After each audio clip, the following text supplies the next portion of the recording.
So now, if you want to apply for a study visa or a residence permit, because in this case it is a residence permit and not a study visa, all right. Remember, you can get it now for 1 year. Anyways, a lot of things have improved. Finland is equally giving now direct residence permit, and they can even give you for the duration of your study program. So for Austria, before you apply for the residence permit, you have to like show proof of funds.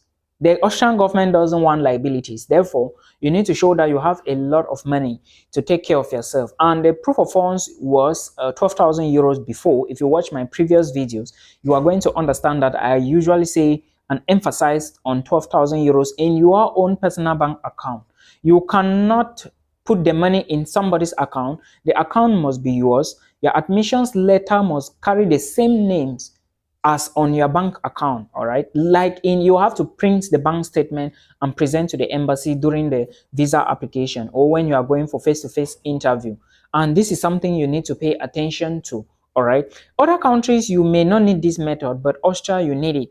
And also put into consideration that the money has increased. All right, the money is not the same amount you used to know. The money have increased. I have a recent video about it, so you can check that video and see the changes and how to go about it. The money have changed, so there are changes now.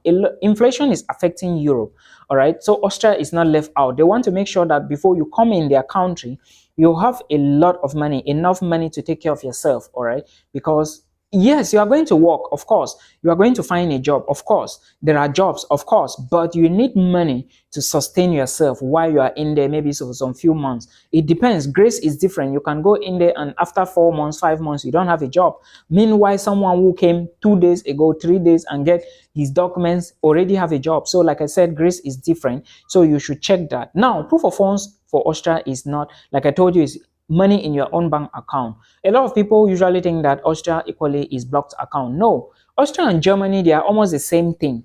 All right, like in terms of language and people and culture, but it doesn't mean that they have the same documentation when it comes to visa application. For Germany, it's proof of funds and it's around 11,000 euros. But for Austria, it looks like it's going close to 13,000 euros nowadays. So you need to check again. And please don't remove that money. That's why they are asking you to put that money in your bank account, because after 1 year, you still need to renew your stuff. So get your money in your own personal bank account, and of course you apply for the visa. It's not called blocked account, it is called proof of funds. In the case of Germany, is blocked account. Your proof of funds is going to be in the form of your bank statement. All right, so I hope you understand. Now, tuition fee in most Austrian universities is not that expensive. Like I told you, the University of Applied Sciences in Vienna is just 363 euros. All right, that's approximately how much? Is it up to 300k? I don't think so.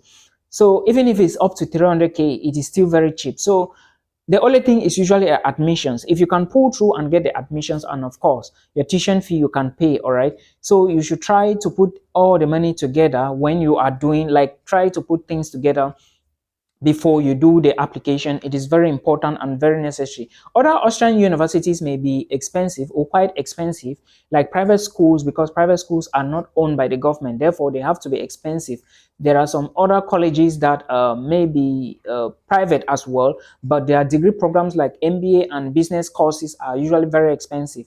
So this is something you should know. There are equally a category of students that will not be paying tuition fee as well. Students that come from the less developed countries. In certain universities, you are going to find this information. Other students, like maybe refugees from Ukraine or Ukrainian citizens, they are equally not charged a tuition fee in most schools in Austria nowadays. So it is just information and the time and maybe what you need that you are going to know all of these things. Now, let's continue to I still don't know what to do. No problem, you are on the right position.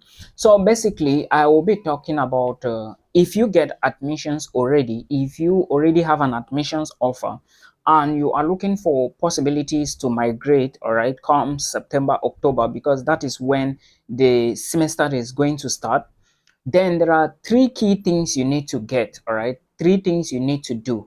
Now, let me take a look at the first one. The first one is, first, if you got an admissions, is it fully funded? Or do you have an early bird scholarship? or if you didn't get anything at all, maybe a scholarship or a fully funded opportunity, or maybe an early big scholarship in any Finnish institution, then this is the first thing you need to do. Now, you have to pay your tuition fee. Point number one, you have to pay your tuition fee. The reason I'm saying you have to pay your tuition fee first is because you cannot skip the tuition fee section and you go to visa application. No, it doesn't work that way. You need to first of all pay the tuition fee, then you proceed to the next step. But before you even pay the tuition fee, you have to put these key points into consideration. One, if you did not have a scholarship, or if you didn't have any scholarship, maybe 50%, 25%, 75%, then you need to check the last date on your admissions offer that was given to you to pay your tuition fee. Otherwise, the admissions will be void from you, or it will be taken away from you.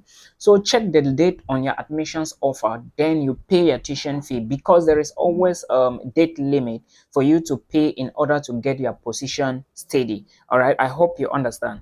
Now, in the case you got a scholarship, all right, let's say an early bid scholarship, then you have to know how much you are going to pay. For example, still on this same YouTube channel, I talked about a couple of schools that if you are applying to them, you should expect an early bid scholarship. For example, Novia University of Applied Sciences, because I have about 7 videos on this channel where I talked about applied science universities. All right, I mentioned all of this on this YouTube channel, and I said if you're applying to Novia Salvonia, there is a particular percentage they are going to take off of your tuition fee.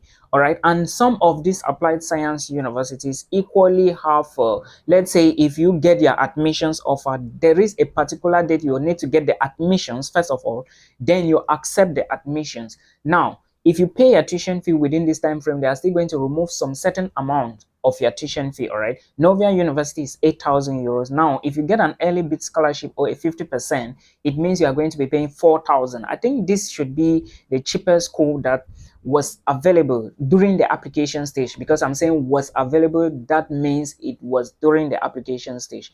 So at this point, you are paying 4,000. All right, remember, when you pay the 4,000, that is when you are going to confirm your position into the program. Otherwise, it will be taken away from you. All right, there might be students on waiting list, so you need to put this into consideration.